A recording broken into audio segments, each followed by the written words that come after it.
Hi everyone, my name is Timo Spinde, and today I'm presenting to you the results of our work within the paper, a domain-adaptive pre-training approach for language bias detection in news. It is a shared paper by Jan David Krieger, me, Terry Ruas, Yui Kulshrestha, and Bela Gibb. So first of all, welcome to our journey. We call ourselves the Media Bias Group, and we research methods and especially automated methods to automatically identify one-sided writing. You can find more about the resources and everything about us on our website, which is called mediabiasresearch.org. Now, a brief illustration of what it is we deal with within our work, and especially within our work in this paper. We are talking about one-sided polarizing language. To give a short illustration, one newspaper published a headline calling or saying, "Welcome to Germany, refugees will arrive in Munich," while another one on the very same day, on the very same event, is writing, "Islam invades Germany," which is just an illustration of how differently the same context or the same content can be framed. And of course, there are a million more examples of this. In this paper, in this work, we are developing a classifier that has a better performance than the ones that are out there right now by using domain adaptive training, which we will get to first, where we will also explain what media bias is in general. We will explain the methodology, the workflow that we took, briefly show the results, and of course discuss about future work and where we can go from the current state. Now, the main contribution of our paper is to leverage transformer-based models with an understanding of biased language. We perform an intermediate pre-training procedure with several standard language models on the wiki neutrality corpus, which contains 130K sentence pairs from Wikipedia labeled as bias neutral. We finally fine-tune our architecture on a state-of-the-art dataset called BABE, Bias Annotations by Experts. So the main thing that we want to do is, because in the media bias domain datasets are very rare, we want to make use of datasets that don't cover the exact same tasks, like in this case BABE and the wiki neutrality corpus, to build a better classifier overall and to avoid the issue of having very sparse data sets for the exact task that we are looking for. We publish everything and the link is within the paper. So just a brief summary of what I said before. Media bias can of course have a substantial effect on the public perception of basically everything, be it in text given from news, social media, or even personal talk. And it is no surprise that media outlets are often biased. One way to bias news articles is by altering the word choice, which is what I illustrated in the example before. And the automated identification of bias is challenging, especially since datasets are rare and context dependencies in these cases are very high. Another illustration, something that can be built by being aware of media bias, is a chart saying roughly which media outlets belong to which political ideologies and to which polarization levels.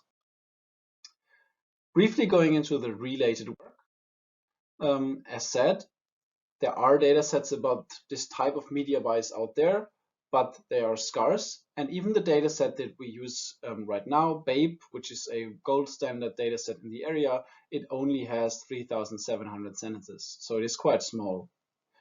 Also, what we noticed in our prior work on this topic was that while there are some works that use multiple data sets for bias classification, even one by us in a prior work, this thing is generally not performed largely.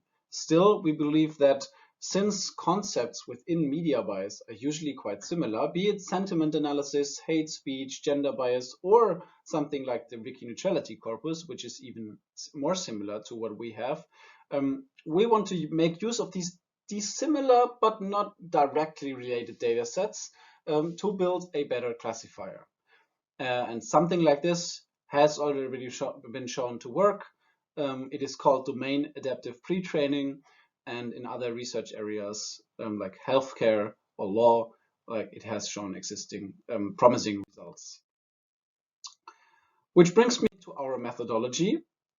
We use neural-based language models, standard models, pre-train them on the bias domain using the wiki neutrality corpus, and perform evaluations on the media bias classification task using BAPE. Based on BAPE, we define our learning task. We select suitable transformer models, which I'll get to right after, and initialize them with their pre-trained weights. We then adapt the models to the media bias domain. And finally, we fine-tune and evaluate everything on BAPE. Now, the selection of models that I just mentioned is based on existing work. In this domain, usually the models that show the best performance so far are BERT, Roberta, T5, and BART, which is why we decided to include these as a baseline and as our main models. And then we perform adaptive pre-training, domain adaptive pre-training, which becomes essential when the target domain differs from the pre-training ground truth, which is now these standard models are trained on news, but not on bias specifically, which is why we believe there is a difference. And our domain adaptive pre-training uses the already mentioned wiki neutrality corpus to optimize the learning task. It contains 180,000 sentence pairs, which are manually selected from Wikipedia articles as going against the platform's neutral point of view standards. So basically, it's pairs of sentences which have been marked as being biased and their respective biased or more neutral version. We initialize all these 4 models with pre-trained weights provided by Hugging Face and fine-tune on BAPE. For every domain adaptive language model, we compare the classification on BAPE to the same architecture without the domain adaptive pre-training, just to know whether it actually improves the performance or not. We select McNemar's test to test for significance, just to check how much our models or whether the performance actually improves significantly by adding the domain adaptive pre-training. Getting to our results. Now we can see here that our domain adaptive version of Roberta performs best in this case. Compared to prior work, it is a performance increase of 3.6%. We also see that except for BART, except for the domain adaptive version of BART, the performance increase for all the models is significant to their respective version without the domain adaptive pre-training. And lastly, this brings me to a discussion or to a brief summary of what we did. We saw that the performance of all the models using domain adaptive pre-training increased, even though the increase was not very large, but there was an increase there, leading us to believe that it is a good idea to use domain adaptive pre-training and to use similar knowledge to bias to at least to some degree skip the problem of having a very large data set. While we believe, and this is something that we are also working on, having a bigger data set is helpful, of course, and necessary. This is a way to further improve the performance. We have published Roberta as a new state-of-the-art classifier within the domain, and as said, the performance increase is not very large. Also, this is what I mentioned just before, more tasks should be tested. In this work, we specifically used the wiki neutrality corpus because it is highly related to bias It covers a similar but not same concept, and it has shown promising work in first experiments that we did on this whole project. Nevertheless, for example, there is a paper that I want to refer to at this stage, which is called XT5, a version of T5 using over 100 several tasks tested with and against each other. And something like this might be a very interesting approach for future work on media bias classification as well, using a very huge amount in gender bias, in hate speech, in sentence bias, in word bias, in text bias, and all related data sets more or less in different outlets, different platforms, to test all of these different tasks in one big project to know which concepts and data sets are actually good proxies to improve the overall performance of the classifier in this domain. To name a limitation, of course, of what we did here is that the evaluation and the size of the evaluation dataset is also limited. As mentioned, BAPE only has 3,700 sentences, which is not much, and it also only covers bias on a word and sentence level, given the example or similar examples than the one I showed in the beginning.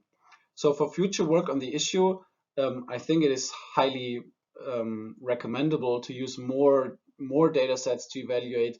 And when we perform this comparison of tasks and methods to identify which proxies are valid, we shouldn't only do all this in the bias domain, but also identify whether, for example, bias is a good proxy for political classification or for hate speech.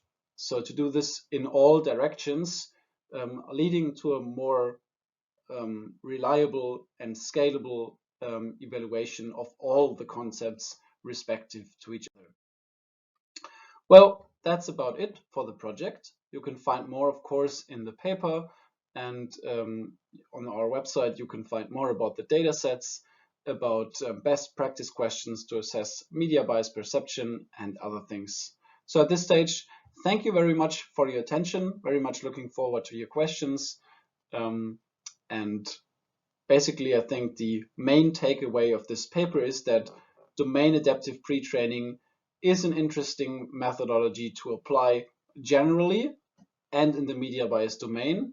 And it will be very important for future work and to be cost effective to collect more tasks, more data sets, evaluate all of them against each other with this method and with others like multitask learning, for example, or meta learning, and to increase the dataset size. Still though, the performance of Da Roberta, which we published on Hugging Face, is better than what we had so far, so we believe it is a small step forward. Thank you very much, and looking forward for your questions.